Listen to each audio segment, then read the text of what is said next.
Good day everyone and welcome to Exile News, the weekly show that brings you all the important news and information on Path of Exile. And the big news this week, even though it's just the announcement, is actually the announcement for the live stream that will explain everything about 3.26 expansion that is coming to Path of Exile 1. Of course, it's gonna be called Secrets of the Atlas. We got a very short teaser here, which doesn't explain anything, but still people are believing about the return of Zana again. There are rose petals in there. I mean, just watch it, it's just very short. And of course, during the live stream, which is going to happen on the 5th of June, which is basically the usual Thursday at the usual time, and it's going to be about everything for the expansion. As usual, they will have a trailer, they will have all the explanation, Challenge League, of course, coming along with it, all the other content, and there's going to be Mark and Jonathan answering questions with Ziggy. As always, there's going to be the Q&A session at the end. The stream is probably going to be around an hour or something. There is usually 45 minutes of presentation and then there's the Q&A, so really depends on how long the Q&A goes, but still the league will launch on the 13th of June, which means that you can probably start booking your days of work, even though given the recent GGG records you might want to wait a little bit, but I do expect them to actually stay true to these dates this time, because they really need to get the ball rolling again. And we also got some PoE2 news. First up, there's going to be 3 races. They're going to be like these 3 here on the 25th of May, on the 1st of June and the 8th of June.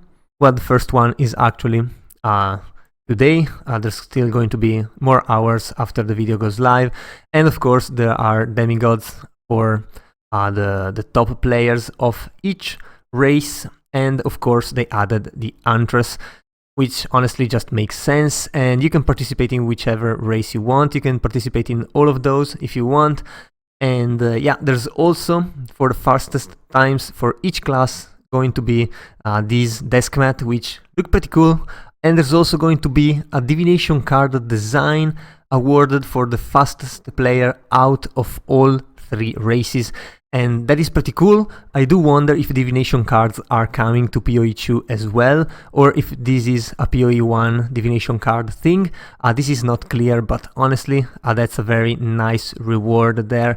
And yeah, streaming, you can do that if you want. It's not obligatory, so that is pretty nice, actually giving more chances to people who don't have the possibility to stream their times, even though this is just a very niche event, since very few people will actually care about racing and improving their times in the story, which is the most or the least loved part of this game so far, at least for the people who really put in the time to play it. So yeah, it's also going to be live streamed, shoutcasted by Ziggy and Race QT, your usual hosts for these kind of things. So yeah, if you just want to watch the races, this is definitely a thing you can do. And we got some concept art for the mystery boxes. This is PoE2 concept art, and it looks pretty cool. I love these scarabs here, and you can check them out more in details following the link I'll put in the description below, and I definitely do check them out myself a little bit more in detail usually. But this is a very important news here, and it's the upcoming plans for the 0.2.1 patch. And there's going to be a lot of very good stuff coming in, maybe a bit too late, but it's never too late if you're actually improving your game. So endgame rewards is basically about some unique, were actually chase uniques, because some of those were incredibly rare, and when GGG highlights in bold incredibly, it means they were so rare that basically no one got it. And yeah, I guess maybe Tabula Rasa was one of those, but still they are making them more common, and they're also adding more chase items to find, which is definitely needed because right now there's not many chase items at the very end game. Also, they're planning on improving some uniques. Some uniques actually were meant to be chase items and didn't really make it there, so they're buffing those, and that is going to be pretty good. Also, now that they have a special tab that you have to pay, of course, to get, they can add more runes, soul cores, and talismans and everything that are socketables. So they are doing so, and it's going to be good. I mean, adding more things to the game is definitely going to be interesting and add more variables to the game, which is something that game really needs right now, especially compared to PoE1. So they are doing that, and they are also buffing a lot of side contents. First up, Ritual. They're making the rarer omens much more common, which is really good. They're making, as far as essences go, the chance to get corrupted essences much more common. Also, Rogue Exiles are going to have more unique items, so that is going to be good if you are running a Rogue Exile strategy, or even if you're finding them randomly around your maps. Twisted Domain is also going to get a couple changes.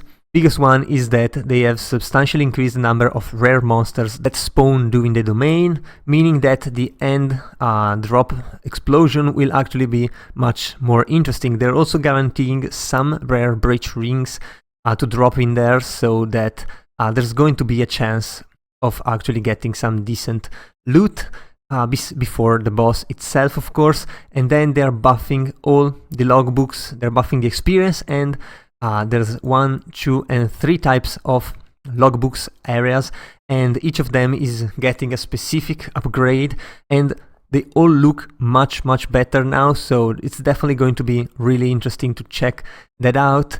They're also planning to fix maps, and I mean, when I mean fix, is the fact that around 25% or more of the maps would be Hidden Grotto right now. And if you didn't like Hidden Grotto, well, that definitely made you sick running maps. So they should be fixing that and making the spawn of the maps much more random, I guess, and better generated. Also, when a citadel spawns, it spawns with all the other citadels kind of nearby, so that you don't have to go far and beyond every continent and like go 400 hours before finding a different type of citadels and finding 25 of the same type. That should make getting to the endgame boss much faster, which is something that people really enjoy, because I mean, if you don't feel like you're progressing, that is when the game becomes much more boring than it should be. Also, a couple of other big improvements. First one is reducing the danger of 2 ritual types that were way too strong. One is the Ruckus of Purple Chaos Explosion, and reducing the danger and increasing the telegraphing of the Volatile Plants monster modifier.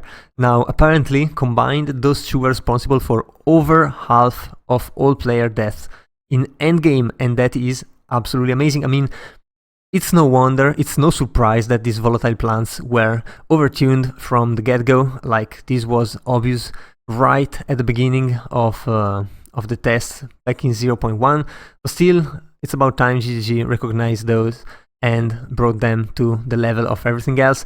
Also, they're reducing some dangerous map modifiers, so elemental penetration is going to be a little bit more in line with others. And yeah, I mean, that was a long time coming, because 25% elemental penetration was very sketchy unless your build basically exploded the screen. And yeah, these type of mods that you have no real counter against are what drive people to extreme damage instead of defenses. Because when you have extreme damage, nothing can touch you, and you do not have to worry about these mods here. Still, the Trial of Schemas still had a couple of fixes. The big one is the fact that the no energy shield affliction now only halves your energy shield, so that you can actually still get your run going after that. And they fixed a fact that one affliction, 2 minor boons, and 1 major boon were always coming in. They were like 100 times more common than the normal ones, and that made runs boring and uninteresting, and also less rewarding, because they didn't, or they weren't as good as the other boons. So even though I still hate Trial Schemas, I mean, that makes it a little bit better, and there's going to be a couple of quality of life improvements as well. First one is that you have a search in your passive, and you can actually get to the passive by pressing enter directly, so that is pretty interesting, beside the highlighting, of course. Another one, which thank God they started listening, is that they finally reverted the change to the tier, to the number of tiers on an item. So previously, or how it worked in PoE1, all tier 1 mods were the best tiers. What they did in PoE2 is that they changed these to be inverted, so like tier 15 out of 15 was the best tier. The problem is that no one had a way to actually know if the tier 15 was the best, or if there was a tier 17, for example, and your item was shit. So people had to go on sites like PoEDB and everything to check that out, and it was really obnoxious. This is one of those changes that made sense on paper, because maps go from T1, which is the lower, to T15, which is the highest. GGG really wanted to make everything be coherent, but then it felt really bad, because when you look at an item, you didn't know if it felt good. Also, having an item that is all T1s sounds and looks much better. So finally they are reverting this change. Thank God for them for listening, and it really took a lot of posts on Reddit and a lot of complaining to get that done, but good job community on that, I guess. And there's also some improvement on map mods so that you can actually see them better, and some improvement to optimization on some areas which have a lot of humans in them, and optimizations are always really good, especially on a bit lower end PCs. So yeah, huge improvements coming our way, 3.26 for PoE1 coming our way. It's time to start getting hyped.